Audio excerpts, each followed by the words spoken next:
مسلمانوں سے پہلے دنیا میں دو بڑی مذہبی طاقتیں تھیں، یہودی اور عیسائی۔ یہ دونوں جاہل بھی تھے، ظالم بھی، اور شدت پسند بھی اور نافرمان۔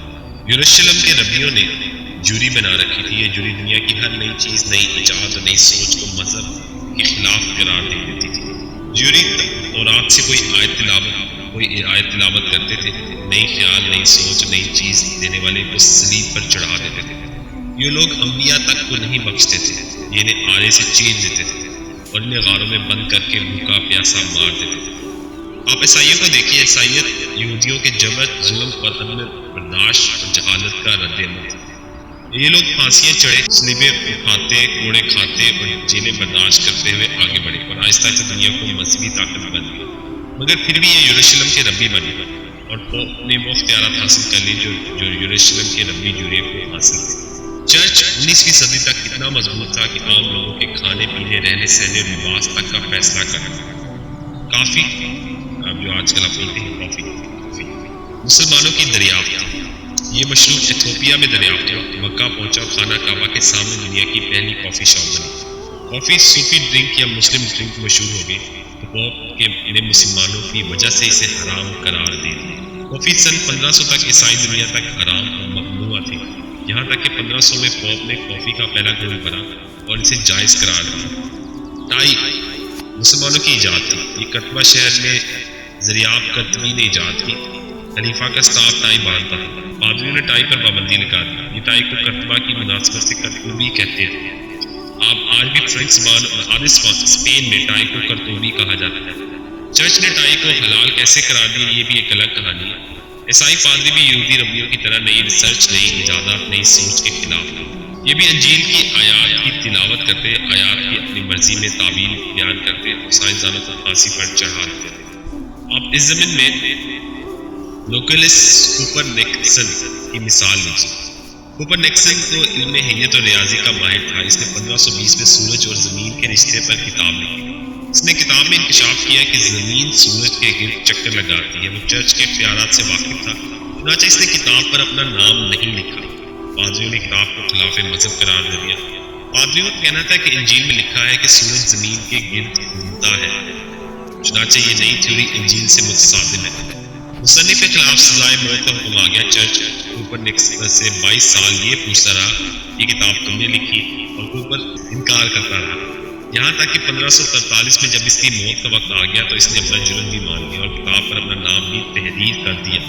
چرچ نے کتاب بین کر دی اور فلورنس کے سائنسدان گلیلیو نے 1632 میں انکشاف کیا کہ صرف زمین نہیں، باقی سیارے بھی سورج کے گرد گھوم رہے ہیں۔ چرچ نے گلیلیو کو بھی کافر قرار دے دیا۔ گلیلیو کی کتاب بھی ضبط ہوئی اور 8 ماہ تک مقدمہ چلا اور آخر میں گلیلیو کو موت یا معافی کا آپشن دیا گیا۔ اس نے تھیوری سے طائب ہوا اور چرچ سے معافی مانگی۔ پادریوں نے اسے فارم ہاؤس میں نظر بند کر دیا اور 1642 میں اس کے فارم ہاؤس میں فوت ہو گئے اور اس کا جرم معاف نہ ہوا اور پادریوں نے اس کے جنازے کی اجازت نہ دی اور گلیلیو کو جنازے کے بغیر گمنام قبر میں دفن کر دیا۔ اس واقعے کے 350 سال بعد پوپ جان پال نے 1992 میں اعتراف کیا کہ گلیلیو کے ساتھ ناانصافی ہوئی۔ گلیلیو کے بعد گارڈینو برونو نے زمین کی ساخت پر کام شروع کیا۔ چرچ کے حکم پر لوگوں نے اسے زندہ جلا دیا۔ اگر آپ کبھی آکسفورڈ جائیں تو وہاں بشپ نکولس ریڈبی اور بشپ ہیو لیمٹ کی یادگار ملے گی۔ دونوں چرچ کے روایتی طریقہ کار سے اختلاف رکھتے تھے، چنانچہ دونوں کو آکسفورڈ کے چوک میں زندہ جلا دیا گیا۔ یہ عیسائیوں کا علم، سائنس اور جدت کے بارے میں رویہ تھا۔ یہ چند مثالیں ہیں، تاریخ ایسے سینکڑوں واقعات سے بھری پڑی ہے۔ اسلام، یہودیت اور عیسائیت بالکل برعکس ہے۔ یہ روشن خیال بھی تھا، کھلا ڈھالا بھی تھا، یہ نئے اور جدید نئے خیالات کو قبول بھی کرتا تھا، یہ علم دوست بھی تھا، عملی بھی تھا اور برداشت بھی رکھتا تھا۔ اسلام کا دل کتنا بڑا تھا، آپ اس کا اندازہ یروشلم کی فتح سے لگائیے۔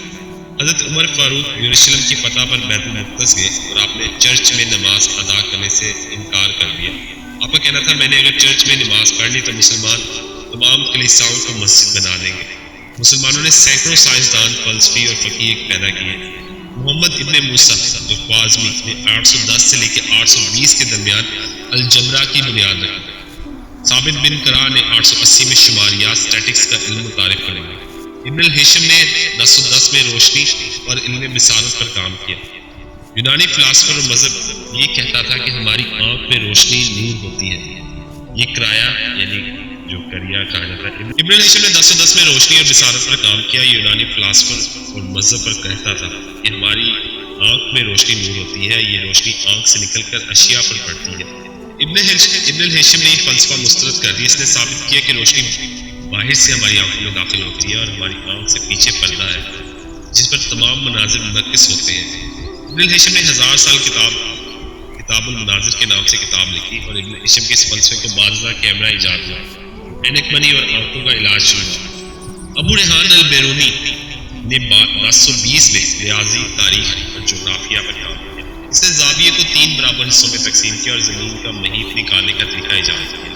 ابو القاسم الزواہری نے 980 میں زخم بھرنے اور سرجری کے جدید علم کی بنیاد رکھی. اس نے ادویات کا پہلا انسائکلوپیڈیا بھی مرتب کیا. امام غزالی پہلے مسلم مفکر تھے جنہوں نے دنیا کو بجٹ کا تصور دیا. علم کی 2 قسمیں ہوتی ہیں، دنیاوی علم اور دینی علم. اس فلسفے کے بانی امام غزالی تھے. ابو علی سینا نے 11ویں صدی عیسوی میں طب کی بنیاد رکھی اور کتاب الشفا کے نام سے طب پر حیرت انگیز کتاب لکھی. یہ 18 جلدوں پر مشتمل تھی اور امیر تیمور کے پوتے الغل بیگ نے 1429 میں سمرقند میں دنیا کی پہلی جدید ترین رستگاہ تعمیر کرائی. جس نے سورج کے گرد زمین کے چکر کا دورانیہ نکالا. یہ سب نئے علوم تھے، یہ تمام فلسفے نئی سوچ تھے. یہ سائنس کی بنیاد تھے اور مسلمان مفکرین نے سائنس کے ان علوم کے بانی تھے جن کی چوٹی پر آج یورپ کی ساری ترقی بیٹھی ہے. مسلمان فقہ کے علم کے بھی بانی تھے. اسلام دنیا کا پہلا مذہب تھا جس نے اجتہاد کی بنیاد رکھی. اجتہاد اتنا بڑا علم، اتنی بڑی عدالت تھا کہ اس کے ذریعے حضرت عمر فاروق نے مصیبت کے زمانے میں چوری کی وہ سزا تک معطل کر دی جس کا حکم اللہ تعالیٰ نے قرآن مجید میں دیا تھا. یہ سب مسلمانوں کا کمال تھا اور ان کے کمالات کے دوران کسی شخص کسی مسلم ریاست نے ابو علی سینا کے خلاف مقدمہ درج کیا. امام غزالی کو پتھر مارے، ناہی البیرونی، ابن الہیشم کو ثابت، پاس کو فاضلی کو زندہ جلایا. اسلامی معاشرے نے نہ صرف ان تمام اسکالر کو تسلیم کیا بلکہ مسلمان آج تک ان پر فخر کرتے ہیں. آپ کسی دن ٹھنڈے دماغ سے یہودیت، عیسائیت، اسلام کی فکری، سائنس اور نظریاتی تاریخ کا مطالعہ کریں. اسلام کو دنیا کا جدید ترین وسیع القلب اور سائنسی مذہب پائیں گے. ایک ایسا مذہب جو فتح مکہ کے بعد ابو سفیان اور ہندا تک کو معاف کر دیتا ہے، جو جھوٹے نبی مسلمہ کذاب کے پیروکاروں کو بھی قتل نہیں کرتا اور جو یونان کے فلسفیوں اور شام کے عیسائیوں سے معاشرت کا سبق سیکھتے ہوئے نہیں ہچکچاتا. اب مذہبی معاشرتی تاریخ کا ذرا سا مطالعہ کریں تو آپ کو یہ جان کر حیران رہ جائیں گے کہ جہاں سن 1000 عیسوی میں تھے یہودی اور عیسائی آج وہاں ہیں. ہم یہ جان کر حیران رہ جائیں گے کہ ہم جہاں سن 1000 میں تھے یہودی عیسائی آج وہاں ہیں. اب آج البیرونی، ابن الہیشم، ابو علی سینا، غزالی کے گھٹنوں کو چھو رہے ہیں. ہم جہاں یہودی عیسائیوں کے سلیب کے واقعے سن کے 1600 تک تھے آج وہاں کھڑے ہیں. یہودی اور عیسائی آج ثابت بن کرا کو علم کا محسن قرار دے رہے ہیں جبکہ ہم مسلمان اسلامی معاشرے میں نئی بات کرنے والے، سائنسی ٹیکنالوجی اور علم کی بات کرنے والوں کو برداشت اور تحقیق کی بات کرنے کے والوں کے ساتھ مسلم کرے جو کبھی پادریوں نے گریلیو اور کوپرنکس اور برونو کے ساتھ کیا تھا. اب تاریخ عالمیہ دیکھیں کہ 2018 میں یہودیت، عیسائیت، علم، ٹیکنالوجی اور معاشیت میں مسلمان ہو چکے ہیں جبکہ ہم مسلمان سفر طے کرتے ہوئے معاشیت، ٹیکنالوجی اور علم میں وہاں پہنچ گئے ہیں جب 500، 1000 اور 2000 سال پہلے عیسائی اور یہودی تھے. یہ آگے دوڑ رہے ہیں اور ہم نے پیچھے کی طرف دوڑ لگا رکھی. میں سمجھتا ہوں کہ اسلام 2 ہے.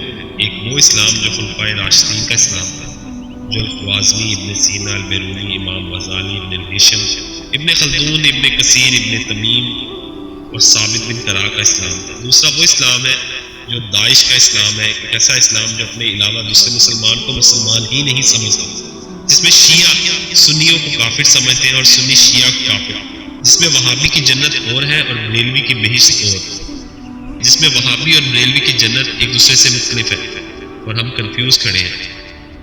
تو 2 اسلام ہیں. ہم وہ ایک اسلام وہ بھی ہے کہ جس میں ہم جو ہمیں صحیح لگتا ہے ہم اپنا لیتے ہیں، جو نہیں صحیح لگتا ہم اسے نہیں اختیار کرتے ہیں. ہمارے نزدیک سود، بہت سی برائیاں، سود تو ایک بات ہے لیکن بہت سی ایسی چیزیں جنہیں ہمیں صحیح لگتی ہیں ہم اپنا لیتے ہیں، جنہیں نہیں صحیح لگتی وہ نہیں ہے.